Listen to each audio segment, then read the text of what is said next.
Next letter है हमारा you. देखिए यू कैसे बनाना है, बहुत आसानी से आप बना पाएंगे। स्लैंट लाइन जैसे कि हम लेटर में बनाते आ रहे हैं, हल्का सा राउंड लेके सीधे नीचे, जैसे कि हमने एन में भी किया था, सेम चीज़ हम एम और एन में जो किया था वही हम सेम चीज़ यू में भी करेंगे। स्लैंट जाके राउंड लेके हल्का सा सीधे नीचे आ जाएंगे वापस। स्लैंट गए, छोटा सा राउंड लिया, सीधे नीचे आए, फिर नीचे से भी हम राउंड करेंगे क्योंकि हमें यू की शेप देनी है। ऊपर जाएंगे और स्ट्रेट ही जाएंगे, ये वाली लाइन भी स्ट्रेट है, ये वाली लाइन भी स्ट्रेट है, then come back to same line और ये कनेक्टिंग कर्व हम निकाल देंगे।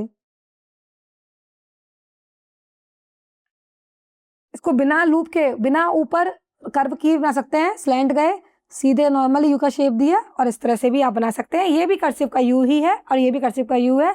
अगर आप ऊपर से राउंड नहीं आना चाहते हैं तो आप इस तरह से भी यू बना सकते हैं, वो रॉन्ग नहीं है।